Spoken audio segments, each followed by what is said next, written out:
Эфирда яңалыклар тапшыру исәнмесез, студияда Роза Хабибуллина алга таба төп темалар хакында. Халык амидары итүче оешма арасын бәйләүчеләр йорт өчен җаваплыларга белем алу турында сертификатлар тапшырдылар. Бер атна эчендә Чаллыда ВИЧ йоктыруның 4 очрагы теркәлде. Иртәгә СПИД белән көрәш көне. Вакытында медицина тикшерү узмаган өчен хөкемгә тарттылар. 19 яшьлек Чаллы егетенә хөкем карары чыгарылды.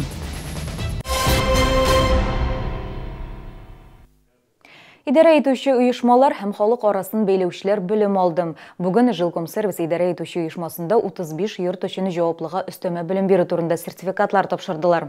2 ай дәвамында һәр пәнҗешәмбе алар укуга йөрде. Йорт өчен җаваплыларны нәрсәгә өйрәттеләр? Проектның дәвамы бармы? Хәбәрчебез материалында. Йорт өчен җаваплылар 2 ай белем алганнан соң тест яза. Бу имтихан. Дәресләргә 51 кеше йөргән, 35 йорт өчен җаваплы тулы курсларны узган. Тәҗрибәбез бар иде, әмма халык белән эшләгәндә бу гына җитми диялар. Безгә бу укулар бик файдасы булыр дип. Безнең әле күп белмәгәннәребез булган икән. Хәзер бигрәк тә белдек инде. Безгә инде бу җиңеллек булыр. Хәзер халыклар белән авыр бит, аңлату да бик авыр. Но мен уйлыйм инде, җиңәрбез Алла бирсә. Теорияны үтәбез, значит, бүген законнарны изучайттык, кайда карарга, кайсы ничек итәргә, менә шуларны. Чаллы күп юнәлешләрдә шикелле, монда беренчеләрнең берсе булып чыкты, инициатор булып, менә алар шушындай уку үткәреп, аларга сертификатлар биреп тапшырып, бу әлбәттә зур этәргеч һәм ярдәм шушы эшчеләргә дә, теге старший по дому, һәм алар бит менә шушы управляющий компаниялар белән халык арасында теге аларны тоташтыра торган кешеме. Әлеге проектның киләчәге бар. Тиздән укулар республиканың башка шәһәрләрендә һәм Чаллының идарә итүче оешмаларында башланачак. Гүзәл Шихапова, Илдар Шайдуллин, яңалыклар. Мәскәү проспектындагы капиталь ремонттан коткаручылар канәгать түгел. 2 урында Сәүдә сәнәгать институты һәм 56-нчы янгын сундыру бүлеге янындагы җирле юлларга керү кыенлашкан. Сәбәпләре безнең сюжетта. Әлеге участокта төзекләндерүне күптән көттеләр. Реконструкциядан соң борылышлар текәде янгын сөндерүчеләр. Әгәр шәһәрдәшләр дә автомобильләрен калдырса, ишегалларына кереп булмый диялар. Махсус транспортка исә көн саен әлеге юлдан узарга кирәк. Якында гына коткару бүлеге урнашкан. Тәгәрмәчләр белән бардырга менә туры килә, бардырның. Менгәш тәгәрмәчләр бозыла безнең. Знак куя карамастан водительләр нарушаителәр. Ну, автолестница безнең ул киңрәк, автосистемага караганда. Шуның белән дә авырлыклар туры килә. Машиналарны бирегә куярга ярамаганлыгын билгедә күрсәтеп тора, әмма шәһәрдәшләрнең күбесе моңа игътибар бирми. По данному поводу мы обращались в дорожную службу. Они нам обещали исправить ситуацию, но авось и ныне там. Бороться с водителями автотранспорта легкового ни к чему не привело. Выходили на руководство института. В вечернее время они не контролируют данную ситуацию. Әлеге проблемалар аркасында коткаручылар вакытларын югалта. Махсус транспортка да зыян килә, чөнки еш кыналар бордюрга менәргә мәҗбүр була. Гүзәл Шихапова, Елена Камалова, Сергей Вильданов, яңалыклар.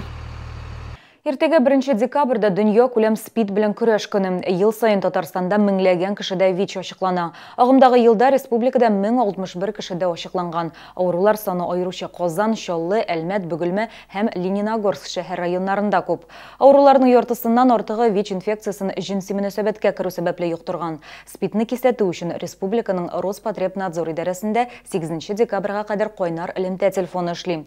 Эш көннәрендә белгечләр иртәнге 9-дан кичке 6-га кадәр, yollarda кичке 5-ке кадәр кызыксындырган сорауларга җавап бирә. Вакытында медкомиссия узмаган, шуның өчен хөкемгә тартылган. Бүген 19 яшьлек Чаллы егетенә армиягә бармаган өчен хөкем карары чыгарылды. Быел судка барлыгы 8 эш тапшырылган, тагын 15 эш карала. Шәһәрдә бу мәсьәлә ничек хәл ителә, хәбәрчебез сөйли. Антон Балаковка 19 яшь, ул слесарь булып эшли. Армиядан азат ителмәгән. Антон язгы чакырылышта китәргә тиеш булган, әмма очраклы сәбәпләр аркасында бармый калган. Сходил в военкомат сам, пошел в медкомиссию, направили на рентген, прошел в больницу, сказали, что у них рентген не работает, там ремонт у них, сказали подождать. Я, ладно, работал, Уже сроки там прошли, уже лето было. Я думаю, уже поздно идти в военкомат. Егетне шендәдә күршеләрдә яхшы яктан гына тасвирлыйлар.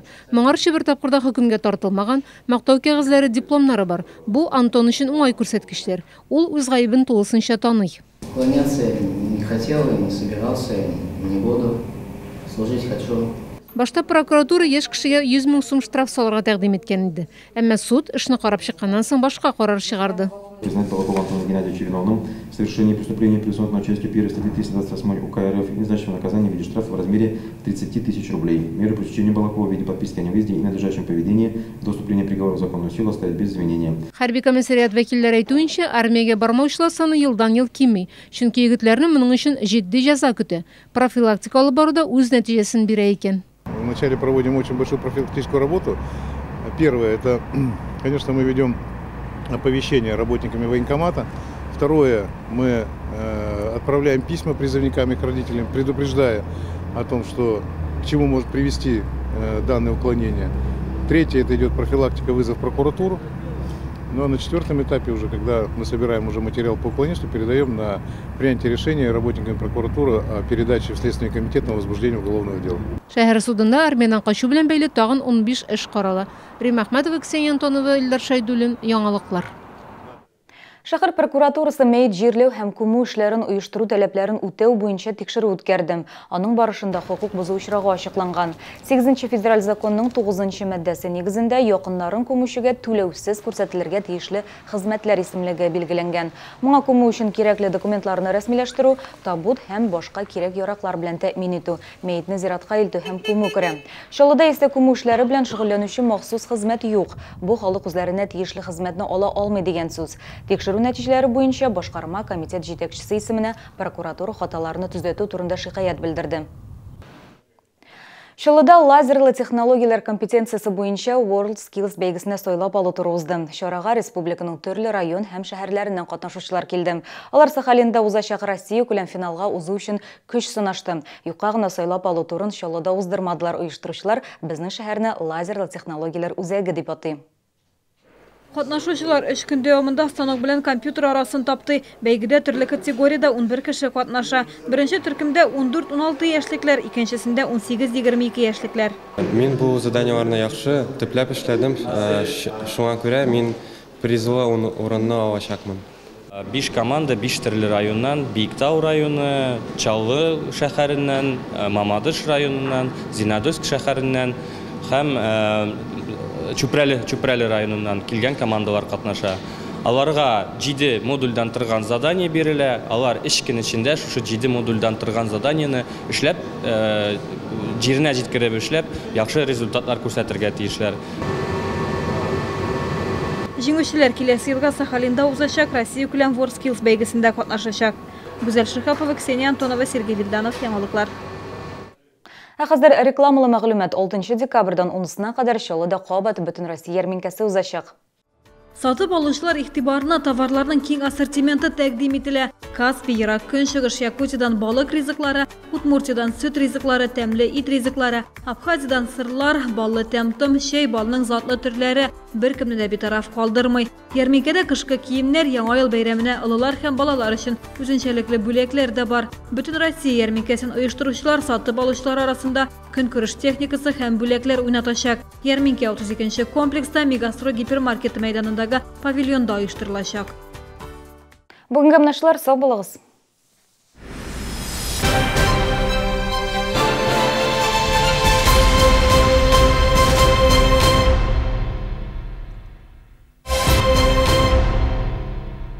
Комфортное лечение зубов по доступным ценам. Стоматологии «Улыбка». 54 62 31. В магазине «Зима» новое поступление дубленок, норковых и мутоновых шуб и скидки от 10 до 50%. «Зима», ТЦ Палитра, 3-й этаж. Невероятно, но факт. Половина жителей Земли никогда не видели снега. О! Отправим. Знаешь, как обрадуется.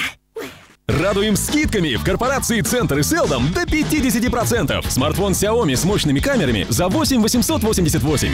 На юге что думают? Мы песка не видели. 2 и 3 декабря обувная фабрика «Город Киров» принимает обувь в ремонт в торговом центре «Арзан».